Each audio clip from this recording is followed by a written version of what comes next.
Rory, you said the overriding emotion when you walked off the 18th green last year was relief. What was the overriding emotion this year? The overriding emotion was joy. And even before that, I rolled my putt down knowing that I didn't need to hole it, marked my ball, looked up to the back of the 18th green, saw Erica, Poppy, my mum and dad, and I just wanted to soak it in. I didn't have the opportunity to do that last year. So to be able to do it this year was very cool. But yeah, I think,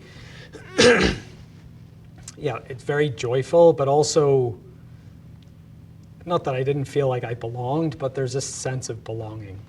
I've won this tournament twice. I'm up to 6 majors. There's just this sense that this is where I know I should be. Tell me about seeing the big beaming faces of your mum and dad and giving them the biggest hug. Yeah. And just what they've done for you. Yeah, they are. I'm just so happy that they were here to see it. They weren't here last year. I flew home as quickly as I could to see them, but for them to come this year and to experience the week with me, to play with my dad on Sunday, for them to see me off to go host the Champions Dinner on Tuesday, so to experience all these things and then, to end up winning the tournament as well.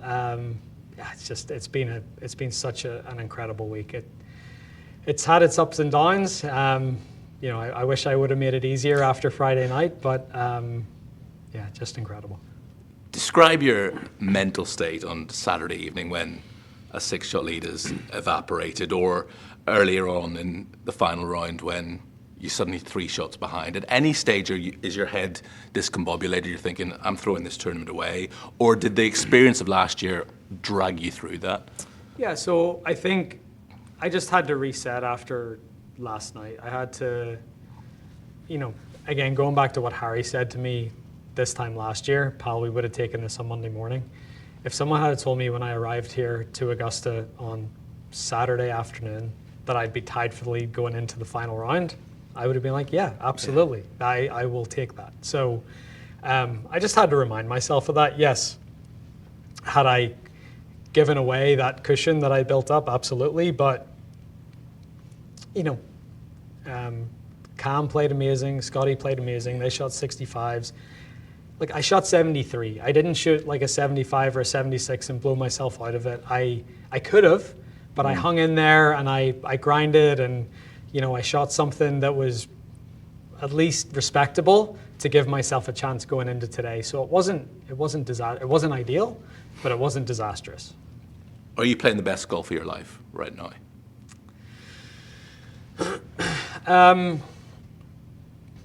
I'll keep saying this. I'm a more complete version of myself than I was 10 years ago. But we're all nitpickers. I can nitpick away so many things in this tournament that I could have done better. But it's so nice to know that even when I don't have my best, I'm still able to get the job done. You always thought that the Grand Slam was the destination, and then you realised it wasn't. Where do you view yourself in the pantheon of the all-time greats? What is left for Rory McIlroy to achieve?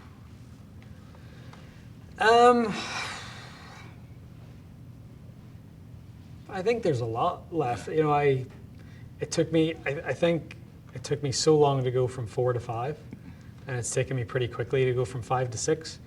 So, I'm 36. I'll be 37 soon.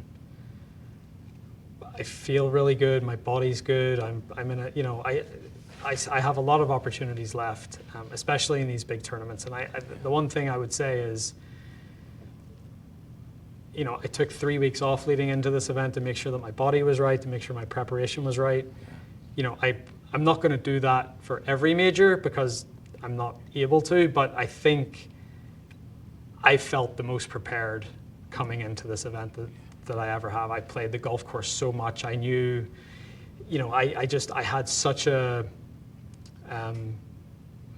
comfortable feeling going here. It honestly, over the last few weeks, it's felt like my home golf course because I've been here so much. So I think to see that preparation pay off is amazing. But look, for me, it's the majors, it's Ryder Cups, it's the biggest tournaments in the world. That's what keeps me going. That's what's going to keep me going from 36 until I'm 45, for example. Like, I still like look at Justin Rose today, like another chance to win a major, another chance to win the Masters. Like, what he's doing at the age, it's incredible. And I think everyone would love to see him get another major because I feel like he deserves it. But, you know, what Rosie is doing is sort of the blueprint for me. I feel like I can look at him and I'm like, okay, I can see myself competing at the highest level when I'm that age as well.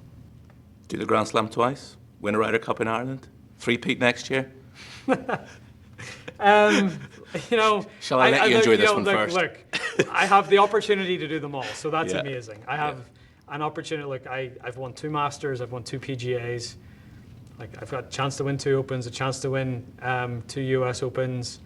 Look, I said last year after the Grand Slam, everything else is sort of a cherry on top or is gravy, and it is. Like, that was last year, getting over that hurdle.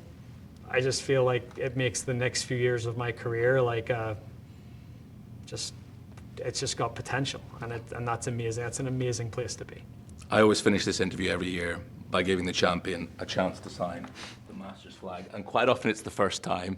You've signed about 100,000 of these over the last 12 months. But here you go, very happy to signing the sign, 2026 one, perhaps for the first time. There you go, Rory McIlroy, back-to-back very Masters much. champion.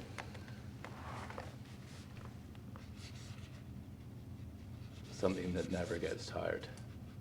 There you go. There you go, sir. Camera there. There he is.